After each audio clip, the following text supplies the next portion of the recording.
Alors je voulais d'abord remercier donc le Rav Zawi, son président, Gabriel et son épouse, parce que je sais que je leur ai donné aussi quelques tracas pour les préparatifs. Je commencerai par une petite anecdote. Il y avait un jour, puisque vous savez que le mois de Kislev est un mois des rêves. Vous savez que 20% de notre sommeil est consacré aux rêves. Et voilà qu'un jour, il y a une femme qui se réveille et dit « Chérie, tu sais, j'ai rêvé. » De quoi? Ben, j'ai rêvé que tu m'offrais une parure. Place Vendôme, Van Cleef. Elle dit, tu as fait un beau rêve. Elle dit, mais qu'est-ce que cela peut signifier? Elle dit, écoute, tu en auras le cœur net ce soir. Et elle attend toute la journée, impatiente, et le voit revenir avec un cadeau. Certainement, c'est la parure. Elle ouvre le cadeau, et qu'est-ce qu'elle découvre? Un livre, l'interprétation des rêves.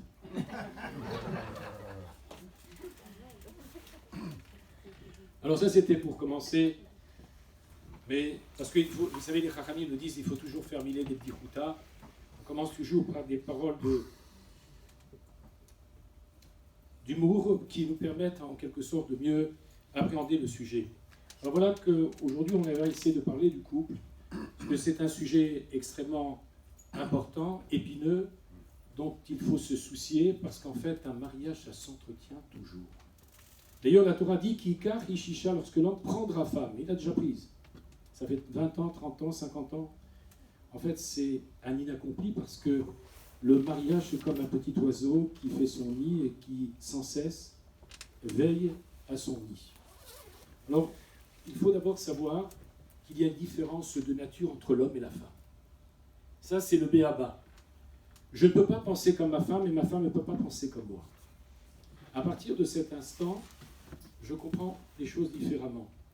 Alors je vous ai fait un petit cerveau, ce n'est pas des cerneaux de noix, mais ça ressemble, et c'est bon d'ailleurs les noix pour le cerveau aussi. Il y a une étude scientifique qui a été faite, et on voit que la morphologie de l'homme et de la femme sont presque les mêmes, à la différence près que la femme a un cerveau qui a 1,2 kg et l'homme 1,4 kg. On pèse plus lourd, mais ça ne veut pas dire qu'on est plus intelligent. Je vais vous rassurer tout de suite, messieurs. En fait,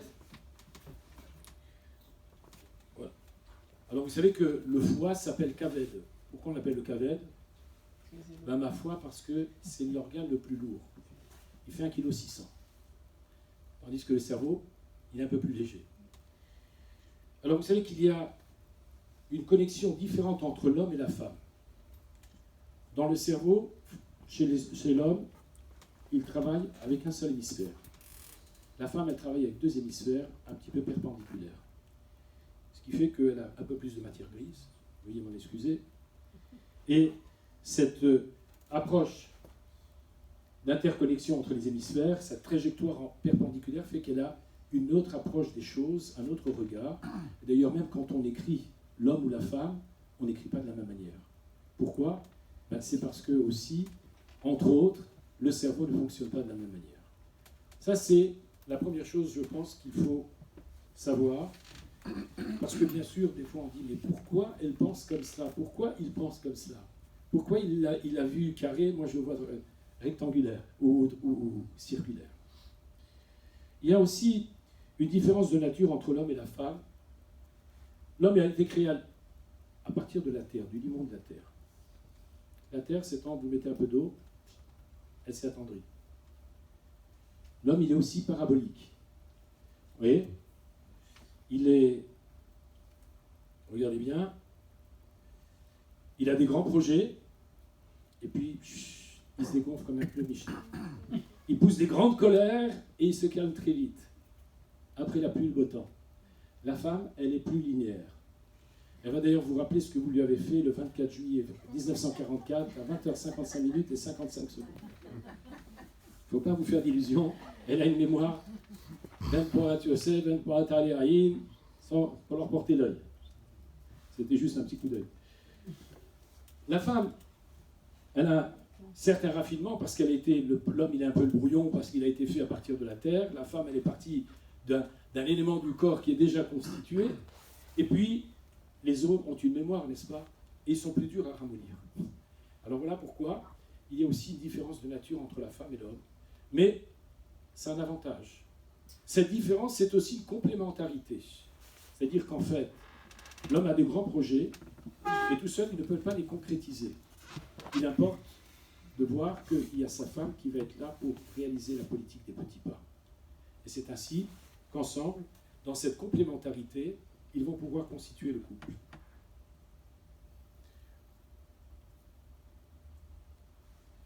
Alors effectivement, le mariage, c'est un drôle de chantier. Alors quand Dieu a créé la femme, qu'est-ce qu'il est marqué? Vaïven. Qu'est-ce que ça veut dire Vaïven? Il a construit. Regardez bien. Si je vois le sac à main d'une femme, il y a un fourre-tout. Il y a tout dedans. Petit, grand, moyen. Les hommes, tiens, j'ai oublié mon portefeuille. Lui, il est dans un petit réduit pareil. Quand elle a son miroir, sa coiffure, ses machins, ses bidules, c'est tout un chantier. Et c'est pas seulement ça. Lorsque Dieu a créé la femme, il a dit Vaïven, c'est-à-dire qu'il lui a donné ce qu'on appelle l'intuition féminine.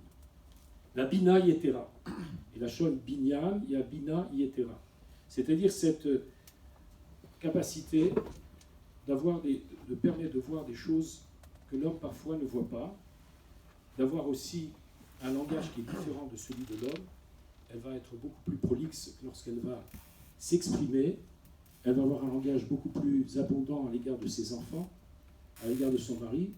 Vous savez que les hommes et les femmes ils disent le même nombre de mots par jour. Et seulement lorsque l'homme rentre à la maison, il n'a plus rien à dire, et la femme, c'est là où elle commence.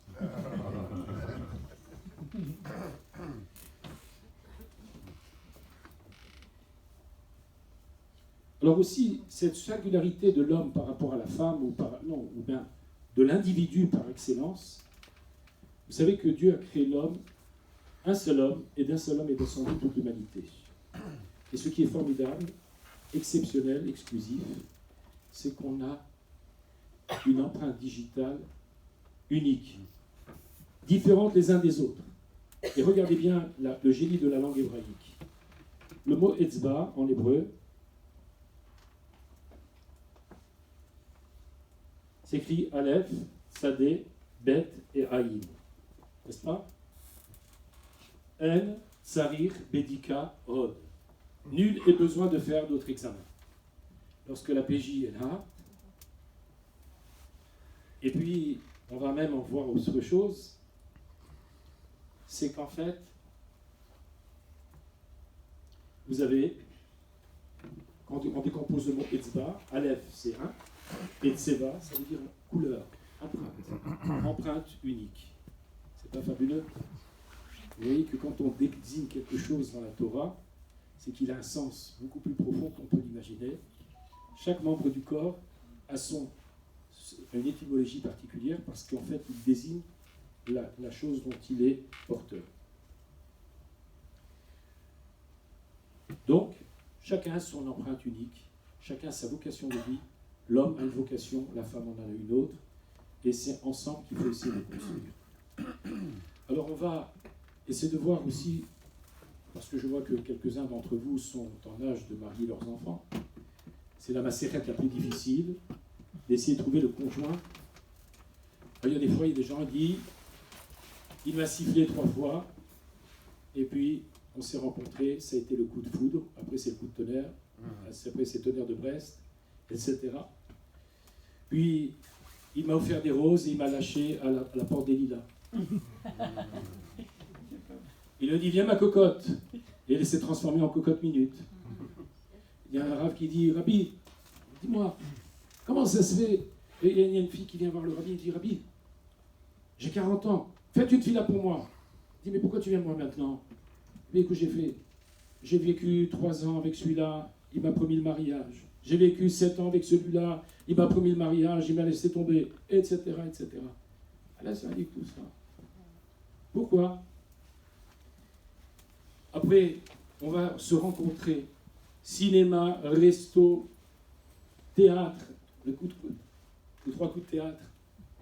On est devant un écran. On parlera tout à l'heure justement des écrans. Comment tu veux te connaître? Tu veux connaître ton conjoint? comment tu veux partager et savoir quel est comment ça s'appelle, le projet de vie que tu veux avoir, savoir si c'est le conjoint qui te correspond. Alors, il faut aussi préparer les jeunes à la rencontre, savoir quelles sont les questions qu'il faut poser et comment reconnaître son âme sœur.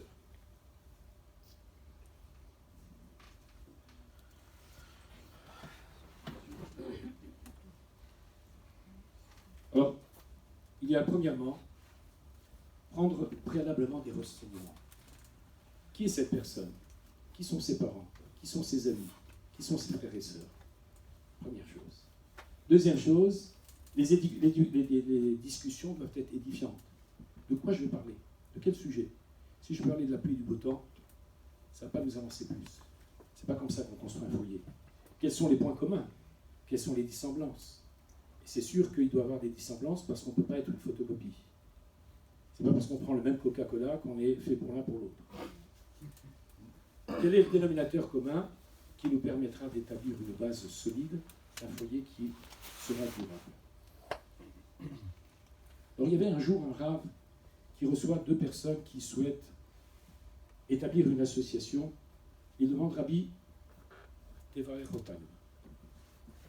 Alors le rave, au lieu de faire une bracha en bonne et due forme, il prend un papier sur lequel il écrit Aleph Bet, il retourne le papier et écrit Gimel et Dalet. Alors, les voyants dubitatifs, à la réception de ce document, on dit, vous savez, ici est contenue la véritable bracha. Aleph, c'est l'initiale de la Emouna, de la foi, de la loyauté, de la droiture. Bet, c'est l'initiale de la bracha. Effectivement, s'il y a la Emouna, il y a la foi, la fidélité, la confiance, la loyauté, nécessairement il y aura la bracha. Mais si à Dieu ne plaise, c'est l'envers. Gimel, Gineva, le vol, la tromperie, etc. Alors Dalet, c'est la Dalout, vous irez en périclitant. Voilà, en quelques lettres, le Rav leur a donné la plus belle des brachot et les mettre en garde sur l'avenir. Et c'est cela aussi un couple. S'il y a le Aleph Bet qui est là, la Emouna, il y a la bracha. Alors vous savez qu'il est tout à l'heure encore dans la Mida. Qu'est-ce que nous avons fait? 3 premières bénédictions sont celles qui ont fait Shabbat et Yom Tov dans la semaine. Mais la 4e bénédiction, dans la semaine, on fait 13 bénédictions intermédiaires qu'on appelle les requêtes. Quelle est la première de toutes les requêtes? Ata chonen adam da'at. Tu as donné à l'homme la sagesse. Pourquoi on commence par ça? Parce que tu n'as pas la sagesse. Walou. Et d'ailleurs, nos Chachamim l'ont exprimé dans une phrase en disant d'abord En ani et la bedaat. Il n'existe de pauvreté que dans. N'ayez pas peur, hein, rentrez. J'ai bientôt terminé. Non, la première partie seulement. Alors, il dit En ani et la bedaat. Il n'y a de pauvreté que dans la pensée. Et regardez bien, la Gemara dit comme ça. Dédabé, koulabé. Celui qui a la sagesse, il possède tout. Délabé, mabé. Celui qui ne l'a pas, que possède-t-il? Dakalita, machasarta. Tu as acquis la sagesse, que te manque-t-il? Délakane, makane. Et celui qui n'a pas acquis la sagesse, qu'a-t-il acquis? That's the question.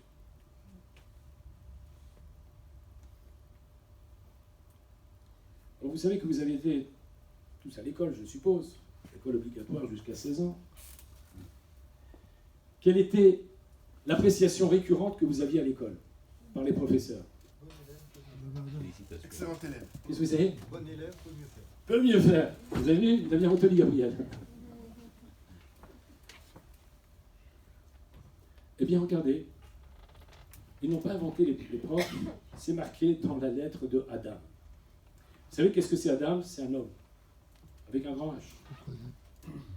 Alors, si on permute les lettres en verlan, le mot Adam, ça donne quel mot? Méod. Beaucoup. Il est capable de faire mieux. Understand? verra encore un peu plus les définitions de l'homme.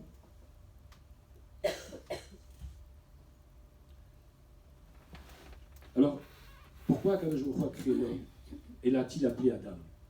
On va revoir un midrash. Vous savez que lorsque Dieu a créé l'univers, le 6e jour, il a créé l'homme. Avant de le créer, il a consulté, il s'est concerté auprès des anges.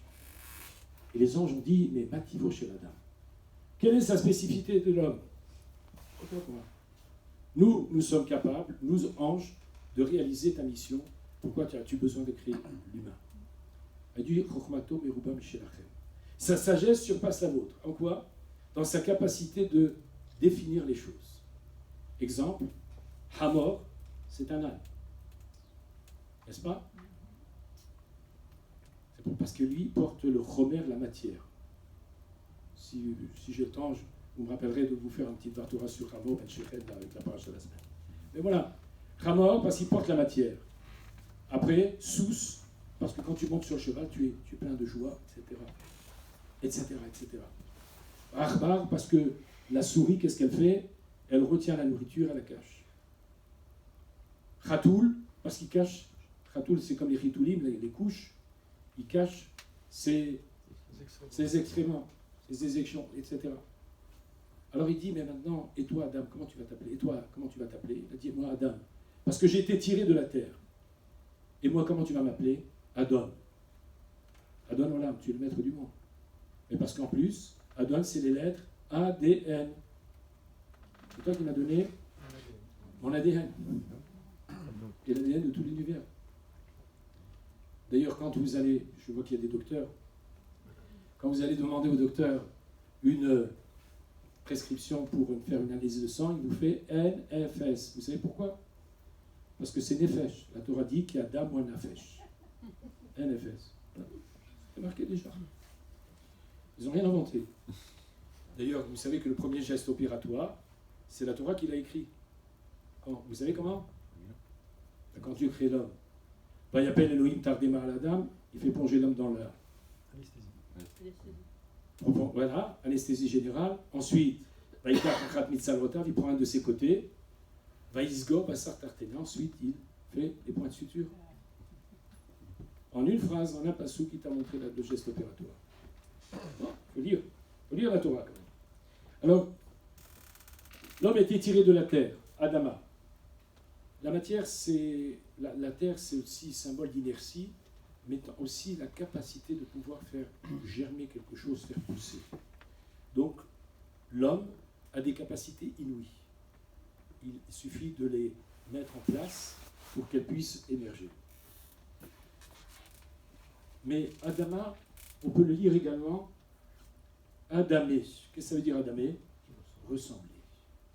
C'est-à-dire que je peux ressembler à Kadosh Baruch Hu. Tu as des midotes, tu as des capacités que Dieu t'a données et qui te permettent de voir des réalisations qui sont proches du divin. Alors, homme, qui es-tu? Et on va revenir à notre sujet du couple. Comment on va réaliser son couple? Vous savez que Aleph, c'est un, c'est Dieu. Dalet, c'est l'initiale de quoi? Du dibour, de la parole. Même, c'est Maasé, c'est l'action. Ces deux éléments sont essentiels dans la vie d'un individu, mais dans le couple. Comment on va se parler? That's the question. Comment? Qu'est-ce qu'on va faire? Le mari, quand il rentre, il s'assoit sur son fauteuil. « Ah, j'ai une fin de journée épuisante. » Et la femme, quand elle rentre, elle est sur 36 fronts. Et le temps qu'il se réveille, il lui faut 3 quarts d'heure. Et quand c'est l'heure de se réveiller, il va au lit. Vous avez compris?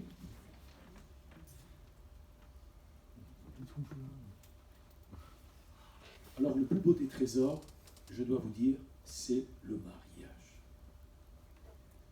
Il y a marqué dans la première ligne de la Torah,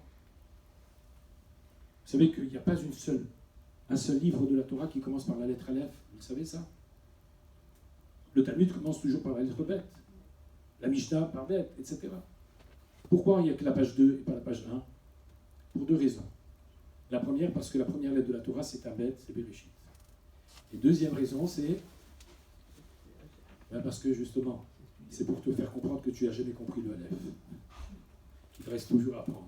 Parce que le savoir, c'est de savoir qu'on n'en sait rien. Alors au moment où Akadosh Baruch Hu a voulu créer l'univers, il a demandé à toutes les lettres de l'alphabet, et chacune est venue se présenter devant lui pour demander à être figurée en première place. Et qu'est-ce que Dieu a retenu? La lettre Bet. Pourquoi? Parce que Bet, c'est l'initiale de Bracha, de la bénédiction. Bet, c'est Baït. Bet, c'est deux. L'auteur veillota Adam Levado. Il n'est pas bon que l'homme soit seul, je vais faire une aide à ses côtés.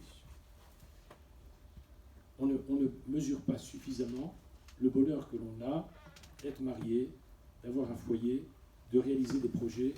Et ceux qui veulent divorcer, il faut leur dire, ne divorcez pas, parce qu'après, ils le regretteront. Il faut vraiment que dans des cas, des situations extrêmes, où il n'y a pas d'autre solution, mais autrement, il faut essayer de convaincre les gens d'essayer de trouver les solutions. D'ailleurs, vous savez que ce mercredi, à Nazareth, je fais une page de publicité, vous permettez, nous recevons Rav Mordechai Bitton, consultant thérapeute, vous connaissez sans doute par Torah Box par exemple, et puis Bernard Abouaf et moi-même, on fera un débat, conférence-débat à rue de Nazareth, donc à 19h45, d'abord il y aura une présentation musicale par Laurent Scherer, et ensuite nous interviendrons. Vous m'avez donné soif. Bon, j'ai déjà fait la bracha. Alors vous savez que Akadosh Baruch Hu a doté l'homme, comme dit le Rav Dessler, de deux facultés, ce qu'on appelle le Koach HaNetina et le Koach HaNetila. La faculté de donner et la faculté de prendre. L'homme a fauté à partir du moment où il a consommé de la connaissance du bien et du mal. Il a voulu prendre avant même de donner. Il a gâché et raté une occasion exceptionnelle, unique, qui a fait changer la donne du monde. Voilà que Akadosh Baruch Hu dit à l'homme, n'oublie pas. Le verbe naton, donner, c'est un verbe symétrique. Il se lit de droite à gauche comme de gauche à droite. Comme a dit Shlomo Ameler, envoie ton pain à la surface de l'eau et tu le trouveras au fil du temps. Ce que tu investis comme effort dans ton foyer, pour tes enfants, à un moment ou à un autre, tu le trouveras. Tu trouveras son émergence, à condition d'avoir correctement semé. Après, il y a tous les éléments qui sont autour. Alors, le mariage s'inscrit justement dans cette capacité de donner. Et aimer, c'est Ahava, n'est-ce pas? Ahava, sa valeur numérique, c'est 13. Ça veut dire qu'en fait, il faut faire une entité pour réaliser ce projet de mariage. Vous savez, un jour, il y avait quelqu'un qui était en train de rouler, et il voit un attroupement autour de la mer, du rivage. Il descend, et il voit quelqu'un qui est en train de se noyer, et tout le monde lui dit « Tends, prends la main, prends ma main !» Et il ne la donne pas. Lui, il arrive, il dit « Tiens, ma main, donne-moi... non, tout le monde lui disait donne-moi ta main !» Et il ne la donnait pas. Et l'autre, il lui dit « Prends ma main !» Et il l'a prise. Alors, ça veut dire quoi? Ça veut dire que celui qui est habitué à ne faire que prendre et ne jamais donner n'a pas la capacité, justement, de pouvoir créer un foyer. Le foyer, c'est le sens du partage et savoir que je dois donner. Alors, pourquoi Akadosh Baruch Hu a créé la femme en deuxième instant? C'est-à-dire,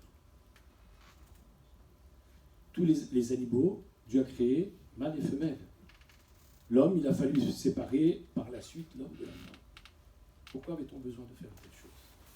Est-ce que Dieu a besoin de faire un brouillon et d'y revoir sa copie, revu et corrigé, pour dire maintenant il faut que je sépare l'homme de la femme et en mettre en deux entités? En réalité, c'est parce que justement, pourquoi on dit Siman Tov ou Mazal Tov? Vous savez pourquoi on dit ça? Parce que ce que tu as trouvé, les simanim de ce que tu as perdu, c'est-à-dire sont ton autre moitié qui est celle de ton zivou. Et C'est pour ça que l'homme va dire Etzem et Atzama et Bassar mi Bessari, c'est les os de mes os, la chair de ma chair.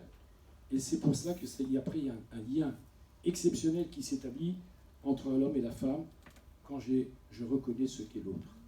Parce que vous savez que je dis toujours que reconnaître, c'est d'abord connaître. Si on ne connaît pas l'apport de l'autre, on ne pourra pas le reconnaître en tant que tel. C'est parti.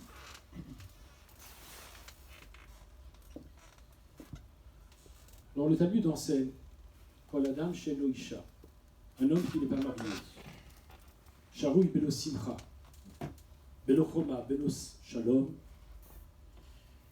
Belo Bracha. Ça veut dire en français, je crois. En hébreu, non?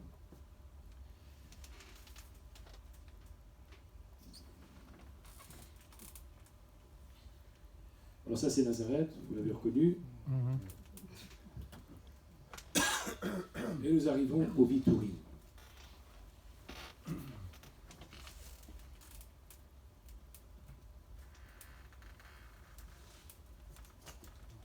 Les concessions, c'est la chose la plus difficile qui soit. Vous savez que pour que deux corps puissent trouver un lien, il faut que chacune renonce à une partie d'elle-même pour pouvoir faire en sorte que le lien soit fort et résistant. Deuxièmement, vous savez que quand vous avez une bague, qui c'est qui est bijoutier ici? Il n'y en a pas. Bon, alors moi je vais vous apprendre le métier. Alors, vous avez une baguette, platine, or blanc, or jaune.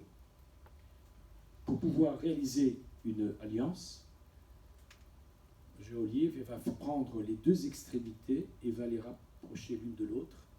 Et ensuite, il va faire une soudure qui n'est plus apparente. Mais supposez qu'il y en a une qui marche pas bien, est-ce que la soudure va pouvoir se faire? Non. Donc il faut que chacune des parties renonce à une partie de lui-même pour être capable de pouvoir entendre l'autre, réaliser le projet ensemble, et c'est cela aussi le projet du mariage. C'est le symbole de la bague, parce que comme disent nos sages, si vous prenez une de droite, c'est extrêmement fragile. Un homme et une femme, c'est très fragile. Mais si ils ont fait preuve de renoncement, s'ils ont mis la présence divine parmi eux, alors c'est quelque chose de solide et durable.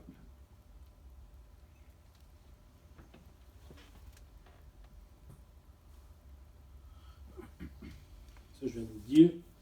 Donc, le Zohar dit Yevshar leish belo isha.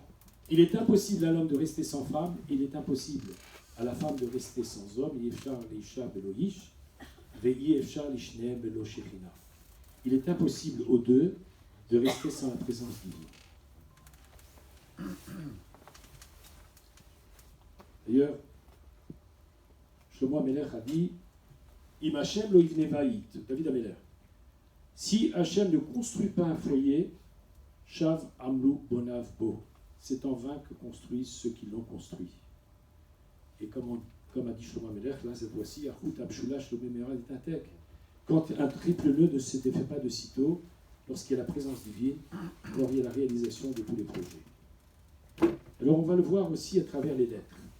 Ce que nous avons dit tout à l'heure, vous avez deux lettres communes chez l'homme et chez la femme. Quelles sont les deux lettres communes? Aleph et Shin. Qu'est-ce que ça veut dire Aleph et Shin? Très bien. Vous avez un bon rabbin, je vois. Alors, Esh, c'est le feu. Et pourquoi? Parce que c'est pour ça qu'on appelle ça un foyer. C'est ça? C'est pour ça? Non. Vous allez voir que c'est plus profond. Le Zohar enseigne, écoutez bien cette phrase qui semble triviale, mais qui est très profonde.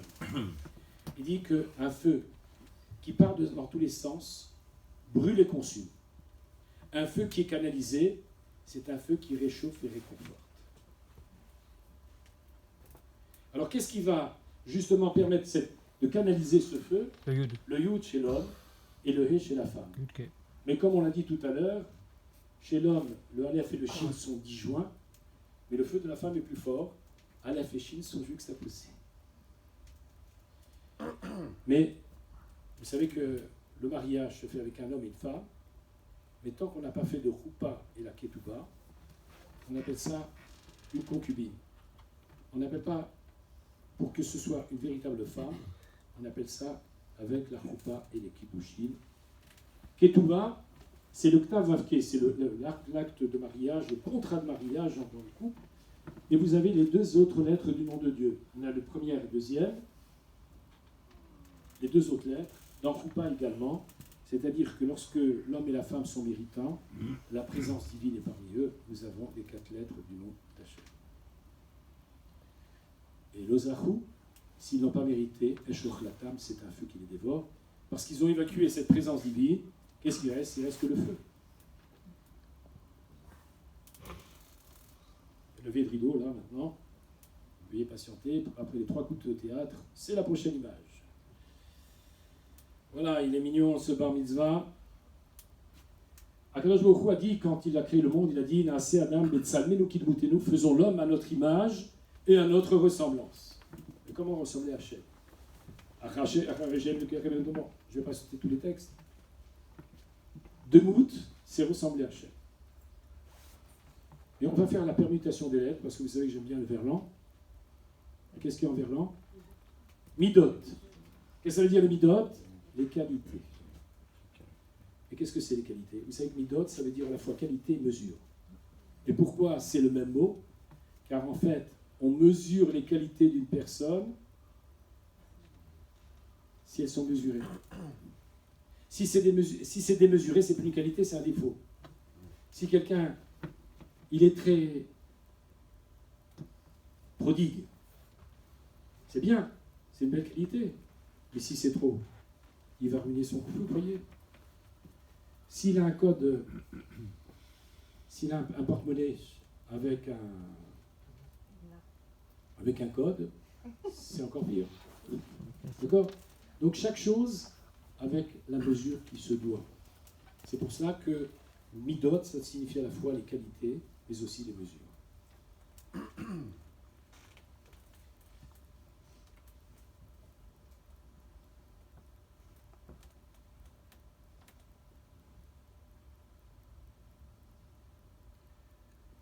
J'aime bien raconter cette petite histoire de Rabbi Yonatan Yebeshut. C'était un petit garçon qui avait à peine 10 ans, qui va devenir après un homme extrêmement érudit avec une sagacité exceptionnelle. Et Rabbi Yonatan Yebeshut a demandé à son Rosh Yeshiva une amlatsa, une lettre de recommandation pour aller dans la Yeshiva Gdola. Et le Rosh Yeshiva lui a écrit les lettres suivantes. Mem Yud. Il retourne le papier et il écrit Mem Yud. Alors l'enfant, tout au long de son trajet, s'interroge sur le message laconique que le maître lui a fait. Et quand il arrive devant le Rosh Yeshiva de la nouvelle académie, il réfléchit un petit instant et lui dit, tu sais, là, il y a le message, un testament spirituel que Akavia ben Malalel a donné à son fils. Les lettres initiales, c'est Maasecha Yekarvucha. Ce sont tes actions qui te rapprocheront. Tu retournes le papier, Maasecha Yerachakucha. Ce sont tes actions qui t'éloigneront. Il est dit Amarti Yamim Yedaberu. Si vous prenez le mot Yamim, en verlan, c'est Mimi. C'est même Yud et même Yud. Ça veut dire quoi? Ça veut dire qu'en fait, c'est après coup. À la fin de ta vie, tu sauras si tes jours ont été probants ou pas. Alors, il faut vivre une vie de progrès et non de regret. Et dire, ah, si j'étais riche. Alors,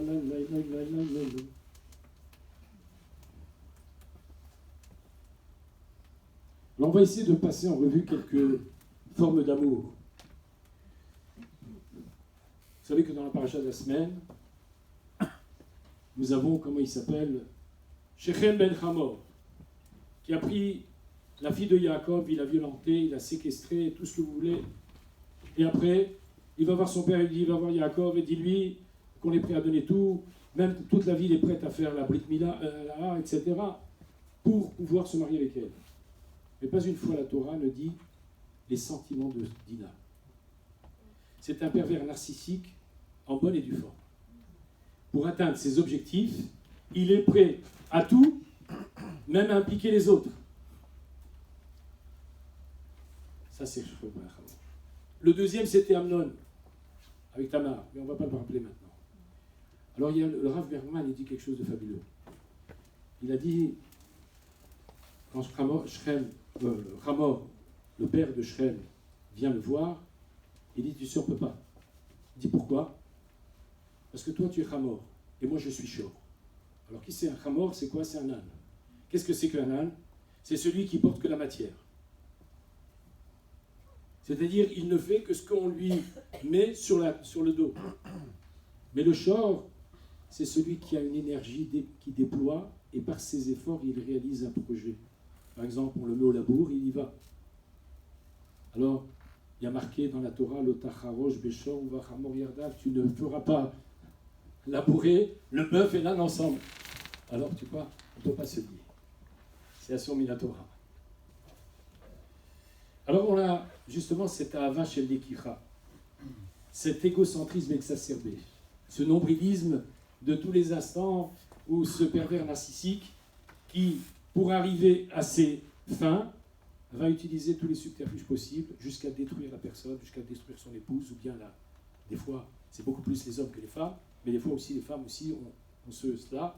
Et donc, c'est vouloir garder jalousement de façon égoïste et ne faire que la volonté, qu'on puisse réaliser que sa propre volonté.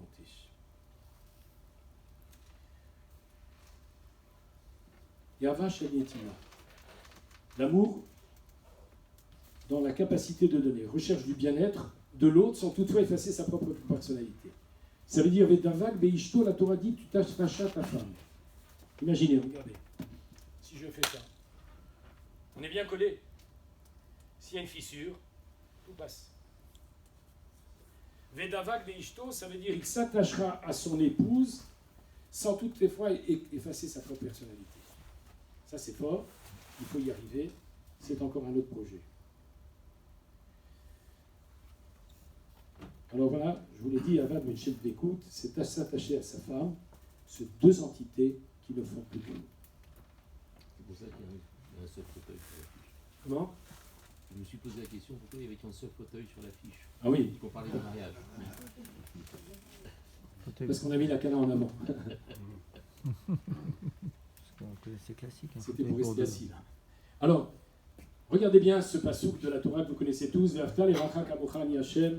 Je suis l'Éternel. Tu aimeras ton prochain comme toi-même. Je suis l'Éternel. On a dit tout à l'heure que Hava c'est 13. Une entité. Si on est deux, si toi et moi, on a cet amour, alors on arrive à 26. C'est pour ça, tu aimeras ton prochain comme toi-même. Ani Hachem, à ce moment-là, Hachem sera présent dans le foyer. Ne vous inquiétez pas, je vous donne la parole tout à l'heure, parce que je crois que j'ai trop parlé. Alors, comment réaliser son mazal? Vous savez que le même mazal, les initiales de ce mazal, c'est Makom, Zman et Lachon. Comment fait-on son mazal? Au bon endroit, au bon moment, avec la bonne parole. Dans toutes les circonstances de la vie. Des fois, vous lancez un mot, et puis quelqu'un le prend au vol, à tel moment, avec telle parole qui a été prononcée. Et il faut, pour trouver son mazal, il faut prier comme Léa. On dit qu'elle a devancé Rachel parce qu'elle a justement prié. La tfila de Mincha est une prière essentielle qui permet justement aussi de trouver son zibou. On le voit d'ailleurs que Yitzhak rencontre Rivka au moment du zman de la tfila de Mincha. Alors dans les Sheva Brachot, nous avons plusieurs expressions d'amour et on va essayer de trouver la clé du bonheur aujourd'hui. Osher, ça veut dire le bonheur. Quelle est la première lettre? Ahava, aimer. Aimer, c'est donner, on l'a exprimé tout à l'heure. Arva, c'est la fraternité, c'est-à-dire que le mari et la femme sont comme un lien de sang, un lien indéfectible. Troisièmement, Shalom, c'est la paix. What's the peace? Nous verrons tout à l'heure qu'est-ce que c'est que la paix aussi. Et Rehoud, c'est l'amitié. Il faut être comme justement ce lien que j'ai vis-à-vis de mon ami. J'ai une redevabilité dans ma conscience. C'est pour ça que Raver, c'est Chov ou Roche. C'est cette capacité de voir ce que l'autre m'a apporté et ce que je suis capable de lui donner. Alors, il y a des gens qui confondent Ahava et Ta'ava.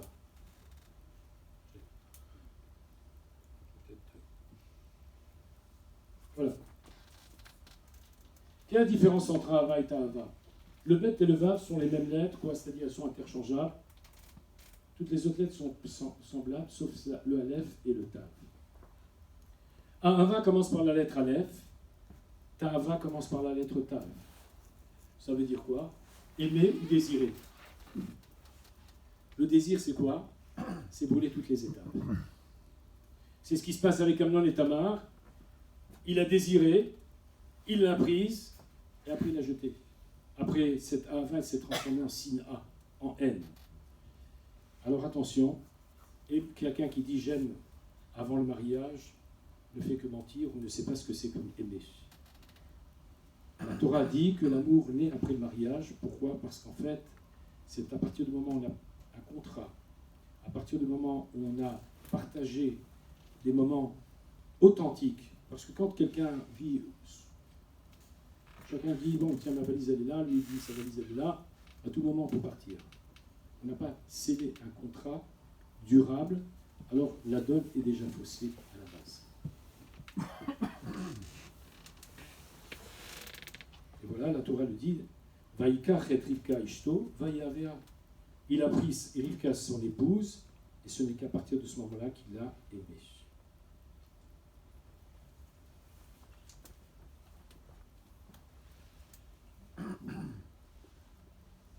Alors la machloquette. Ça s'appelle la discorde. Il y a la machloquette qui est l'Echem Shamaïm, celle qui est dans un but céleste. Mais il y a la machloquette qui n'est pas l'Echem Shamaïm, et là, c'est quelque chose de terrible. Regardez bien, quelles sont les lettres extrêmes de machloquette? Met. Quelles sont les lettres intermédiaires? Chelek. Une part, parcelle. C'est une nécrose parcellaire dans notre relation avec autrui. Je répète, c'est une nécrose parcellaire dans notre relation avec autrui. Alors, regardez bien, le mot shalom, on va l'écrire là, il finit par un même fermé.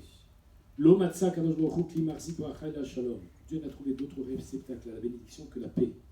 Et donc, vous voyez, c'est un réceptacle qui est fermé. Dès qu'il y a la machloquette, il y a déjà une fuite. Après, c'est le trou béant. Après, ça va atteindre des sommets terribles. Ouf, le langage va aller très bas, et tard, on va arriver jusqu'à la fin. La dernière lettre de la fin.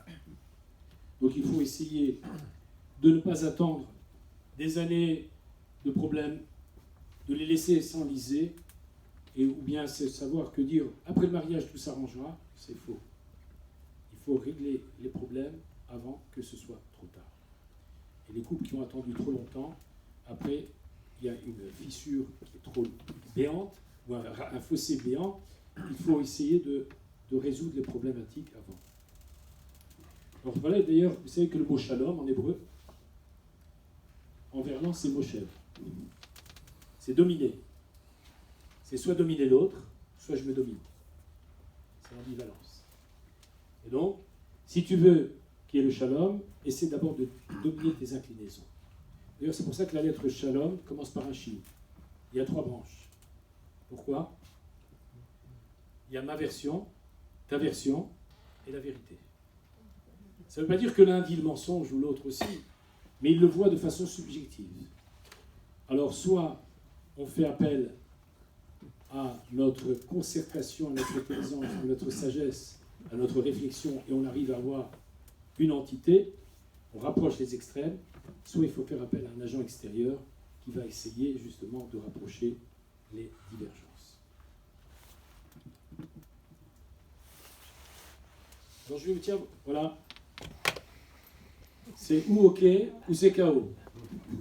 Vous avez compris?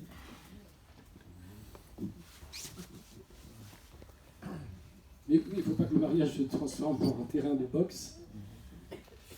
Mais je dois vous rassurer, la Gemara dit Deleka ketuba de laramuba tigra. Il n'existe pas de mariage sans qu'il y ait d'accrochage.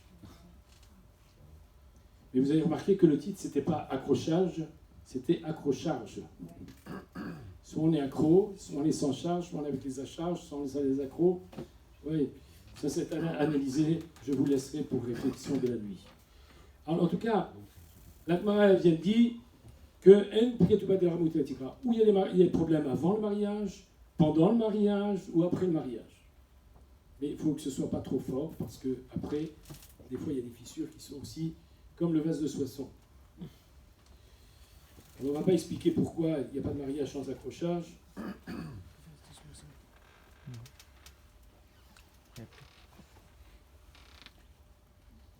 Donc le shalom, c'est une constante effectivement dans toutes les prières.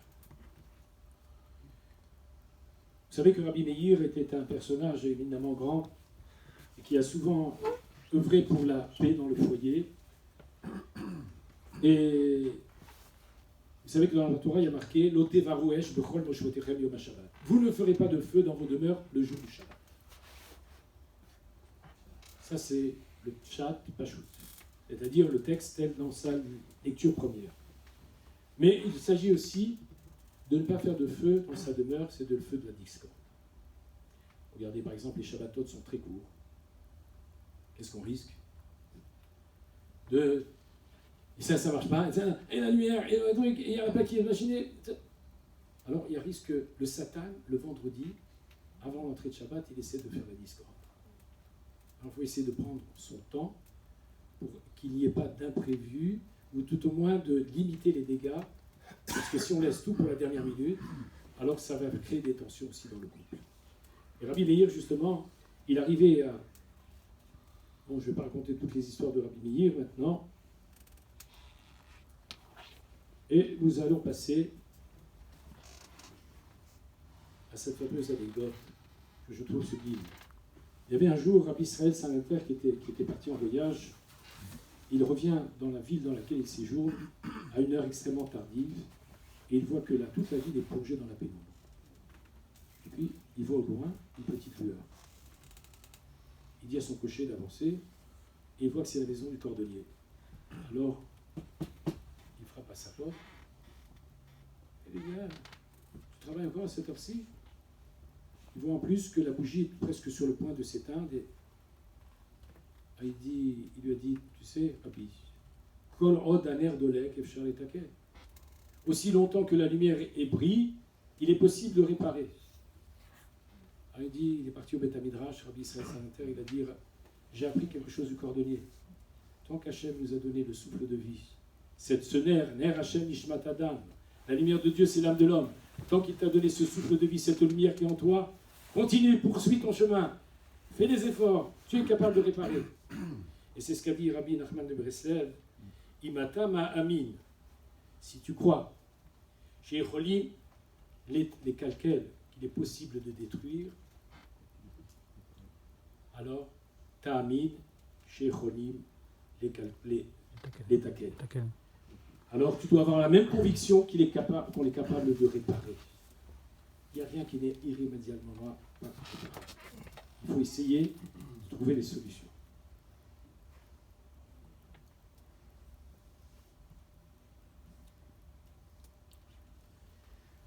Ah, les mots. Il y a les mots M-A-U-X et les mots M-O-T. S. S, oui. Heureusement qu'il y a quelqu'un qui connaît l'orthographe. Il m'a laissé sans mots. Il n'y a pas de S. Il n'y a pas de S. Alors, il y avait... Il y a un S. Oui. Le verbe est pour rien important. Il dit que dans la Teva de Noach, il y avait Yeshomrim Chalon, Yeshomrim Even Tova. Certains disent qu'il y avait dans l'arche de Noé une pierre précieuse qui irradiait cette lumière exceptionnelle. Vous savez que le mot Teva, ça ne veut pas dire seulement l'arche de Noé, mais Teva, ça veut dire un mot. Et les mots, ils peuvent apporter un éclairage, ils peuvent éclairer. Et d'ailleurs, regardez bien, puisque j'aime le verlan, je vous l'ai dit déjà. Si on prend le mot Mila, qu'est-ce qu'on obtient? Il y a un l'homme, une pierre précieuse, un diamant. Chaque mot est un diamant. Mais il peut être un mot M-A-U-X. Avec un X, hein. C'est un mal. Alors, vous comprenez? Quand, en fait, dans le foyer, s'il n'y a pas le respect du langage, s'il y a un dévoiement de langage, alors c'est la fin des choses. Et surtout, lorsque les enfants sont présents et entendent la manière dont l'un et l'autre se parlent, eh bien, c'est préjudiciable pour l'avenir et le devenir des enfants. Les otiotes, comme on dit, bonotes. Les lettres ont la capacité de construire, d'édifier.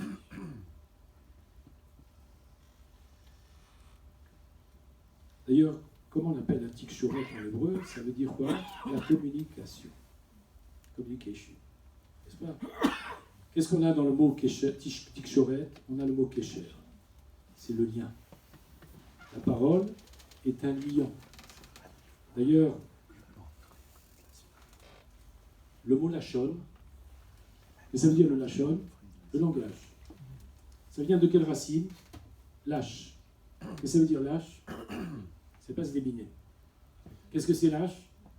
C'est pétrir. Qu'est-ce que tu fais quand tu pétris? Tu prends plusieurs ingrédients différents et tu vas faire un élément homogène et compact et solide, résistant. C'est ça la parole. Ça a la capacité justement de lier les êtres. Et donc si on utilise des verbes qui ne sont pas adéquats, alors c'est la fin de la structure du foyer. Et au lieu d'avoir une bonne challah, eh bien c'est une déconfiture, une marmelade. Alors d'ailleurs, Shlomo Amelech a dit Lev Chacham limino velev kesil ismolo. Le cœur du sage est à sa droite et le cœur de l'insensé est à gauche. Vous allez dire, demandez à un médecin, il va vous dire attendez, ça c'est une malformation. Non, on a le cœur à gauche, vous croyez? Qu'est-ce que vous nous dites? À gauche. Il est prêt, il est un peu à gauche. Ils veulent ta droite. Alors regardez bien. En fait, qu'est-ce qu'il avait dit Shlomo Amelech? Lui, il a dit que le cœur est à droite, le cœur du sage. Regardez bien. Le lamed, c'est une lettre qui monte très haut. Le noun, la dernière lettre, c'est une lettre qui descend très bas. Alors, il a voulu dire, le cœur du sage, il dit que des paroles sensées, élevées, grandes, qui grandissent le couple. Celui qui est insensé, il va dire des paroles qui vont descendre très bas. Alors il a le cœur à gauche.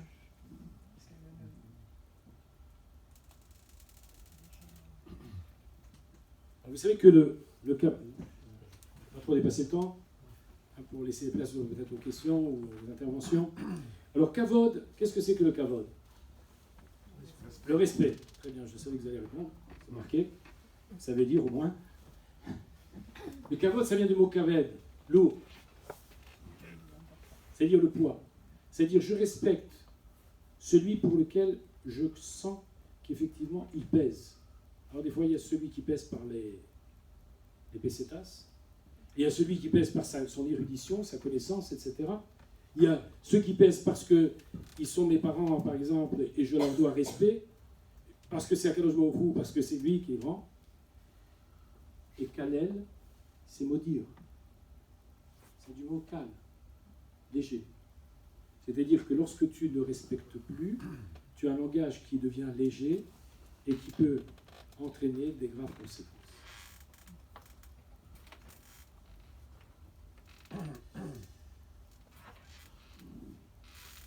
Vous savez que Shlomo Amelech a pris l'exemple Kamaïm apanim lapanim kevlev ava adam la adam. De la même manière que un visage renvoie à l'autre, ainsi dans l'eau nous renvoie à notre propre visage. Et on peut se demander pourquoi Shlomo Amelech a pris l'image du puits, parce qu'il faut trouver un puits. Tandis qu'un miroir, on le trouve facilement. Alors pourquoi il a pris l'image du puits et pas du miroir? Je vous écoute. Il faut se pencher pour Pencher, c'est dans le fond. Oh. Pencher, c'est dans le fond. Voilà. le miroir, on se regarde droit. Alors, Très bien, voilà. Au moins quelqu'un qui comprend. Le miroir, tu te regardes droit, tandis que le buis peut te baisser pour regarder. Alors effectivement, Shlomo Ameler dit, si tu veux effectivement être capable de voir l'autre aussi, il faut savoir te pencher. Et à ce moment-là, je vais vous raconter une petite histoire. Il y avait un jour un homme qui va voir son Rebbe et lui dit, Rabbi, il y a quelqu'un qui vient d'ouvrir à côté de moi, il me fait concurrence, etc., etc. Il dit, dis-moi, comment tu es venu? Et je suis venu en calèche. Très bien. Est-ce que tu t'es arrêté à point d'eau? Oui. Est-ce que tu as remarqué quelque chose quand le cheval a bu? Il dit, non, pas vraiment. Ah, si. J'ai vu qu'avant de boire, il a tapoté dans l'eau. Il dit, tu sais pourquoi il tapotait dans l'eau? Parce que quand il a vu sa propre image, il a cru qu'il y avait un autre cheval à côté de lui qui voulait lui prendre son eau. Alors qu'est-ce qu'il a fait? Il a tapoté dans l'eau. Qu'est-ce qu'il a bu? De l'eau boueuse.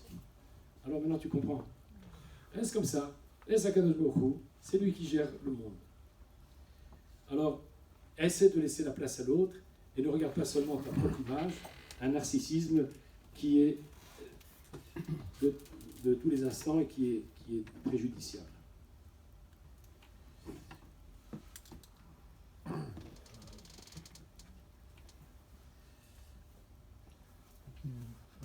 Je vais vous mettre un peu l'eau à la bouche. Nous allons voir des grappes de raisin. Vous savez que les grappes de raisin les plus lourdes, c'est celles qui se trouvent où? Elles se trouvent vers le bas. Et celles qui sont les moins chargées, elles restent en haut. C'est un peu ça. Lorsque quelqu'un fait preuve d'humilité, il sait se résigner, il sait accepter, il sait écouter l'autre, il donne la place à l'autre, et bien c'est ça le couple. L'humilité fait preuve de renoncement et être capable d'écouter l'autre. Et c'est pour ça qu'on appelle Inve Geffen Davar Naïm Kabel dans la Gemara. Et puis je terminerai aussi par cette image de ce Rav qui un jour il appelle médecin parce que sa femme est souffrante. D'ailleurs ma femme aussi n'a pas pu venir ce soir, sans excuse. Elle était un peu souffrante. Et sinon elle serait venue avec moi. En général elle ne me quitte pas, ou moi je ne la quitte pas non plus. Donc, comme ça on est à deux. Alors il a dit, le pied de ma femme nous fait mal au docteur. Est-ce qu'il y a quelqu'un qui serait capable de dire ça? Personne. Ça, c'est la grandeur. C'est-à-dire qu'il partage sa souffrance, il ressent ce que l'autre ressent, c'est une force colossale, et c'est comme ça que le couple doit arriver à être. Alors, il est important d'allumer les bougies de Shabbat. Mais ce n'est pas seulement de craquer une allumette et d'allumer, c'est de prier aussi à ce moment-là. Et je vais essayer de vous le prouver. Vous savez que le mot shalom en hébreu, c'est la valeur numérique, c'est 376. 300 plus 30 plus 6 plus 40, ça fait 376. Ner, c'est une bougie, n'est-ce pas? Sa valeur numérique, c'est 250. Ok? Qu'est-ce qui reste? Si vous faites shalom moins la bougie, il reste 126. Afela, c'est la paiement. C'est le Ben Ishraï qui dit comme cela. Et donc, il est important d'allumer les bougies de Shabbat. Elles apportent un éclairage exceptionnel. D'ailleurs, regardez bien ce que j'écris. Si vous prenez les lettres de Shin Dalet Yud, vous connaissez Shin Dalet Yud qu'on voit sur les Mezuzot? C'est un des attributs divins. On ne va pas expliquer tout ça. Mais si vous voyez les lettres qui sont cachées de Shin, Dalet et Yud, la valeur numérique c'est 500. Et alors 500 c'est quoi? Eh bien, une bougie c'est valeur numérique combien? 250. 250. Il y en a deux? 500. 500. L'homme, il a combien de membres? 248. 148. La femme? 252. 252 et 248? 500. 500. Le compte est bon. Vous êtes formidable. Je ne savais pas que ta femme avait peut-être de plus. Alors, il y a cet enseignement de Rabbi aussi qui dit Miyamai lo karati le ishti et la bêtise. Ma vie durant, je n'ai pas jamais appelé ma femme, mais je l'ai appelée ma maison. Comme ce Rav qui un jour, il y a son chauffeur et il lui dit amène-moi au 142 Rechov Maimon. Il dit Mais Rabbi, c'est chez vous? Il dit non, je n'ai plus de domicile parce que j'ai perdu ma femme. Alors ça c'est la force aussi des Talmidei Chachamim. Miyama il okarati l'ishti et la beti. Parce que c'est la femme qui fait le foyer. D'ailleurs on la compare la femme, vous savez, au cou. Vous savez pourquoi? Parce que si elle vous fait un sale coup, elle vous dit non, c'est pas ça. Je me suis trompé, excusez-moi. Non, parce que la femme c'est le cou parce qu'elle donne l'orientation. Si la femme va à droite, tout le foyer va à droite. Si la femme va à gauche, tout le foyer va à gauche. Donc c'est pour ça. Miyama il okarati l'ishti. C'est un rôle essentiel, important. On l'appelle d'ailleurs Ikar Abayit, Akeret Abayit, le principal personnage du foyer.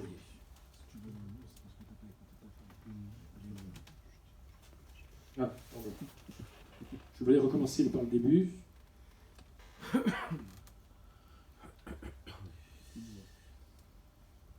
Alors, un des éléments ô combien importants, c'est la relation des parents et des beaux-parents. Moi, j'aime mes parents. Toi aussi, tu aimes tes parents, mais je ne peux pas les aimer comme tu les aimes, ça c'est sûr. Alors, imagine que tu es à la place de ton épouse ou à la place de ton mari. Et essaie de comprendre qu'il y a un besoin de respect des parents et des beaux-parents. Mais attention, il ne faut pas qu'il y ait d'immixtion des parents et des beaux-parents, parce que c'est quelque chose qui peut aussi, des fois consciemment ou inconsciemment.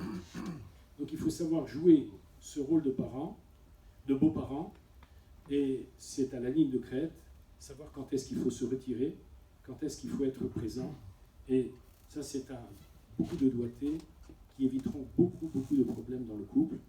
Ne croyez pas que vous êtes les meilleurs, parce que ça peut aussi jouer des tours.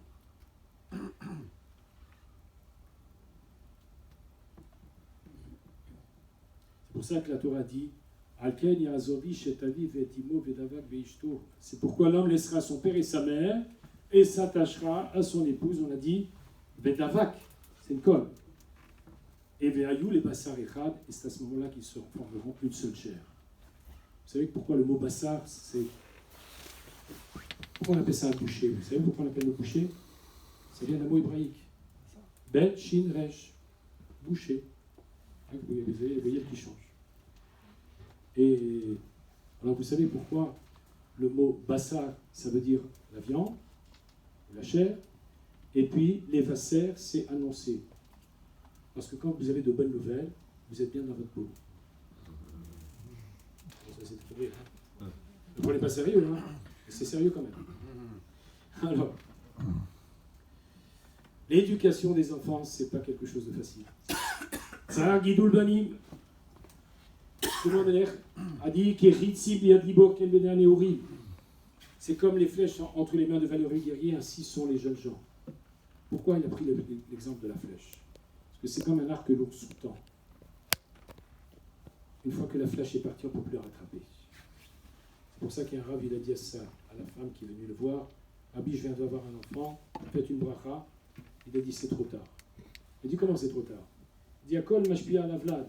Ce que la femme a vu, ce qu'elle a mangé, ce qu'elle a parlé, ce qu'elle a dit avec son mari, etc. Tout ça va avoir une importance capitale dans le devenir de l'enfant, déjà donc, à la période fœtale.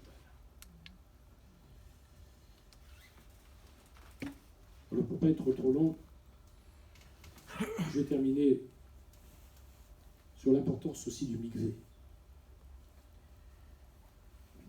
Vous savez que nous sommes tous issus de la poche des eaux. Au départ de l'humanité, la création du monde, Veruach Elokim Merachefet al Pnei Hamayim. Le souffle de Dieu planait sur la surface des eaux. Il n'y avait pas de continent encore. C'est que par la suite, après, il va faire un mikvé malim, un rassemblement des eaux, et ensuite faire émergence de la terre. Quand on est né, on était dans une poche des eaux. Avant mikvé, on est dans une poche des eaux, etc., etc. Le fait d'aller au mikvé va rythmer le couple, et au lieu de lui donner cette routine et cette habitude, parce que l'habitude est synonyme de lassitude, elle risque de provoquer des désagréments au couple. Alors, respecter ces lois de Mida, aller au mikvé, est essentiel pour vivifier le couple. Et c'est une garantie ô combien importante. Alors, des ségoulottes pour éviter les disputes. D'abord, il faut veiller à ce qu'il n'y ait pas de toile d'araignée à la maison. Vous savez pourquoi? Parce que l'araignée, elle tisse sa toile de discorde. Non? Comme ça que les Chachamim disent, il faut éviter qu'il y ait des toiles d'araignée, ça amène des disputes. Les livres de Torah qui sont à l'envers, Philin, Mezuzot, Sidouri, etc. Il faut faire attention qu'ils ne soient pas à l'envers, ça apporte la dispute. Faire la tzedaka, marbe tzedaka, marbe shalom, ça apporte aussi la paix. Et puis, s'il y a vraiment des problèmes de couple, c'est bien de lire le psaume 119 avec les lettres qui constituent. Vous savez que le psaume 119 était constitué des 22 lettres de l'alphabet. Chaque lettre est reprise 8 fois. Il y a 8 versets. Et donc, par exemple, il y a le Aleph, le Bet, le Gimel. Et donc, faire les lettres Shin, Lamed, Vav, Mem, Bet, Yud, Tav, Shalom, Bayit, ces psaumes, pour demander à Kadosh Baruch Hu aussi de faire régner la paix dans le foyer.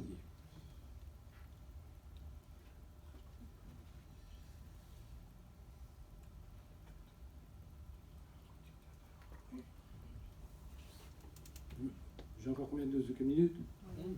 Je ne vais pas.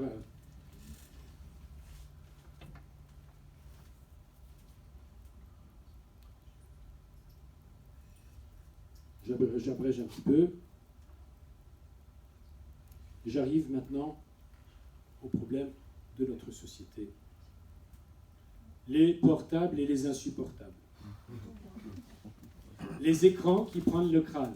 Parce que vous savez que écran, c'est les mêmes lettres que crâne. Vous ne saviez pas? Le plasma, il prend ma place. Vous avez compris?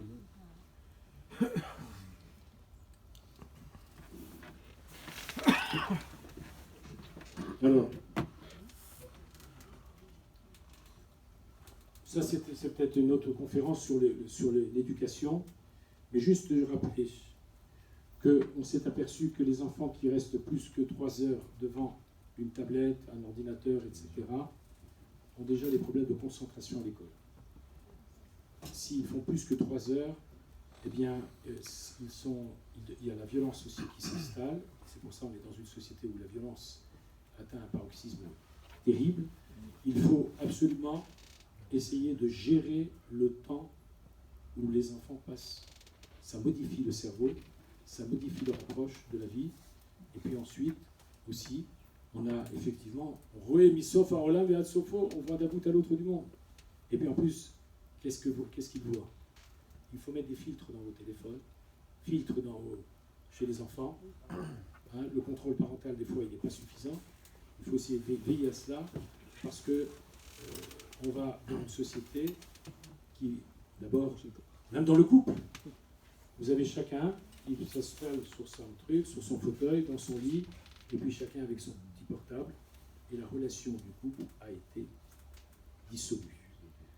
Donc il faut impérativement veiller à ce qu'il y ait des plages de temps, et heureusement nous, peuple juif, qui respectons le Shabbat, on fait table rase le Shabbat, il n'y a ni micro-écran, ni grand écran, ni société écran.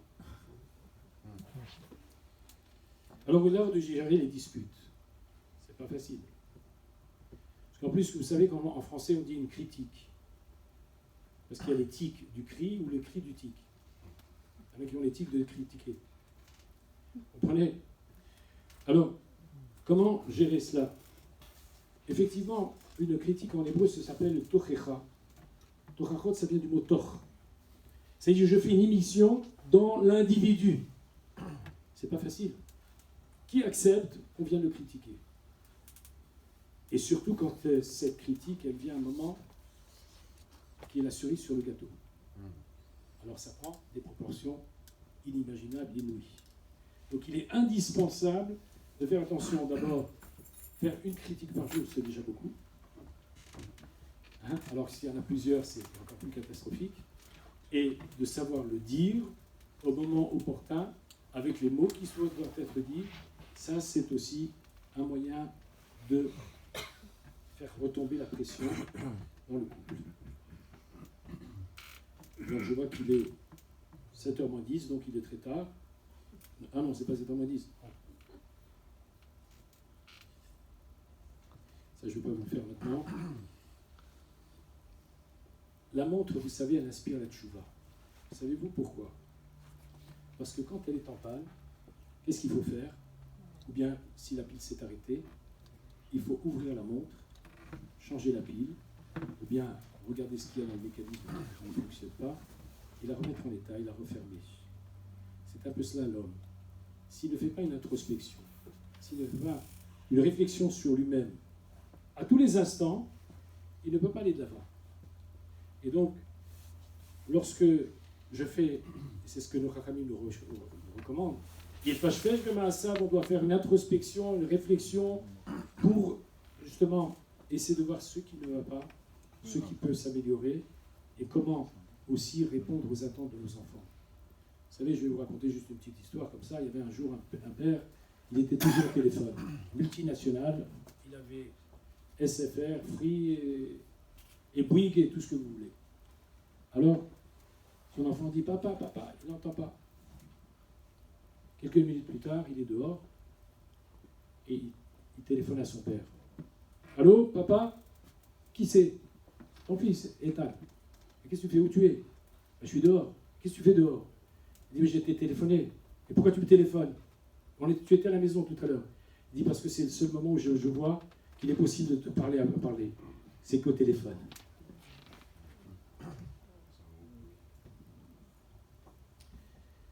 Des questions peut-être?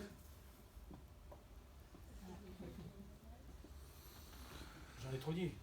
Ça c'est tout dit. Sur les livres, donc